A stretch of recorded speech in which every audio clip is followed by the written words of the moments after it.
Dimulai dari Anda berbicara.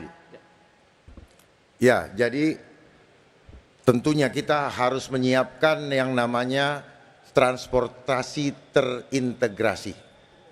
Sehingga transportasi yang ada bisa menjadi solusi untuk meningkatkan ekonomi di sana. Nah, transportasi yang terintegrasi ini tidak hanya urusan mengangkut manusia, tetapi diperlukan juga untuk mempermudah pengiriman logistik untuk kebutuhan mereka di sana. Oleh sebab itu, maka kita perlu membuat transportasi yang bukan saja urusan di darat, tetapi tentunya di laut, yang memudahkan warga dari Pulau Seribu untuk hilir mudik ke Jakarta tanpa ada kendala lagi, kalau perlu 3 kali sehari. Terima kasih. Masih ada waktu, apakah cukup? Apakah cukup Bapak? Baik, berikutnya kami persilakan pasangan calon nomor urut 1, Bapak Ridwan Kamil dan Bapak Suswono untuk memberikan pertanyaan kepada pasangan calon nomor urut 2, Bapak Dharma Pongrekun dan Bapak Kun Wardana. Waktu bertanya 1 menit dimulai sejak Anda berbicara. Terima kasih Pak Kun dan Pak Dharma dan Pak Kun.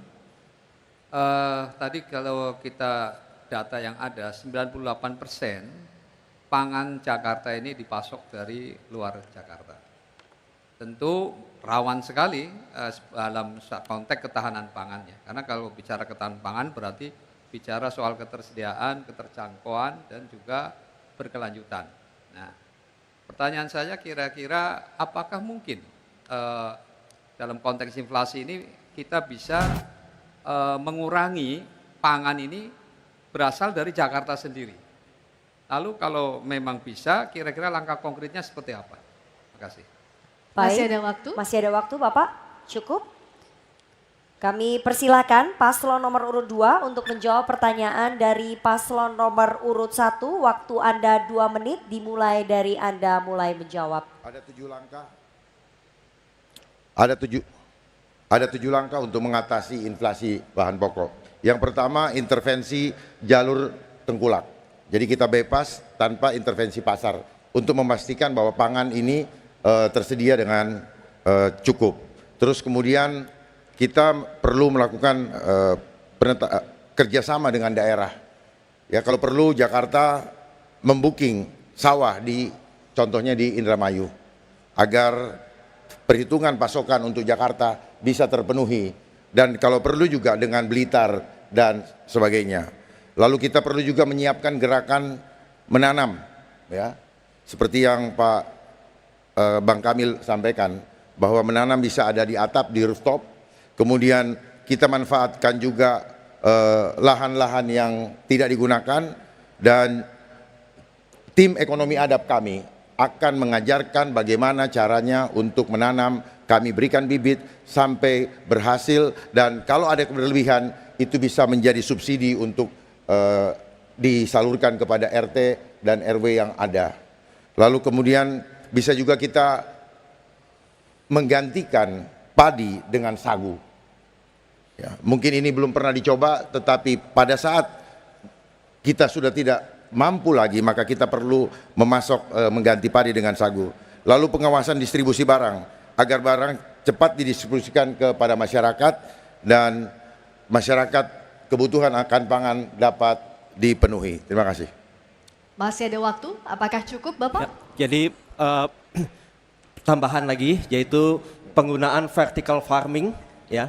Jadi bagaimana farming itu juga bisa dilakukan di perkotaan, dan juga bagaimana mendorong masyarakat untuk hidroponik, ya, di kawasan masing-masing, kawasan rumah masing-masing. Baik, waktu habis. Terima kasih. Berikutnya pasangan calon nomor urut 1. Mohon tenang hadirin. Hadirin mohon tenang. Berikutnya kami silakan pasangan calon nomor urut 1 menanggapi jawaban pasangan calon nomor urut 2. Waktu 1 menit dimulai saat berbicara. Baik, sebetulnya saya fokusnya tadi adalah apakah mungkin Jakarta bisa membangun pertanian di dalam kota. Ya, tadi sebenarnya sudah waktu tadi dalam diskusi sempat mengangkat soal urban farming, tapi langkah konkretnya urban farming seperti apa? Tentu kita punya sesungguhnya, Jakarta ternyata punya potensi lahan yang luas, yaitu lahan-lahan telantar. Di balik-balik gedung-gedung tinggi itu ternyata masih banyak lahan-lahan yang belum dibangun. Dan tentu kalau ini kita bisa inventarisir dengan baik dan kemudian kita gerakkan anak-anak muda untuk dilatih berkebun, maka saya yakin potensi ini memungkinkan untuk itu. Dan saya sudah mengunjungi diantaranya ada petani anggur Pak Arifin di Durensawit, ada lagi peternak ikan lele di di Kalibata. Jadi ternyata bisa menguntungkan ada di Jakarta ini. Terima kasih.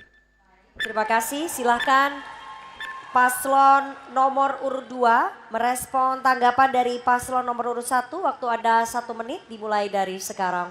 Ya, seperti yang sudah kami sampaikan tadi, bahwa kami nanti sudah menyiapkan tim ekonomi adab untuk membina setiap masyarakat yang ingin mendapatkan pangan mandiri tanpa harus tergantung dari pasokan luar dengan gerakan menanam, di mana rooftop bisa kita pakai dan halaman-halaman di sekitarnya bahkan cukup dengan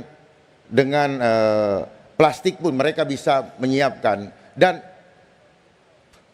bibit dari kami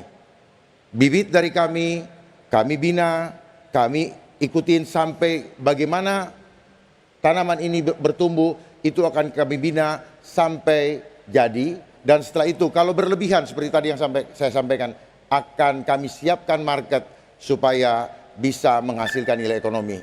Melalui program Getuk Tular Adab akan membuat masyarakat Jakarta tidak perlu takut lagi tidak punya uang. Baik, terima kasih.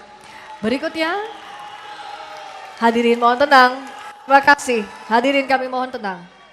Kami persilakan.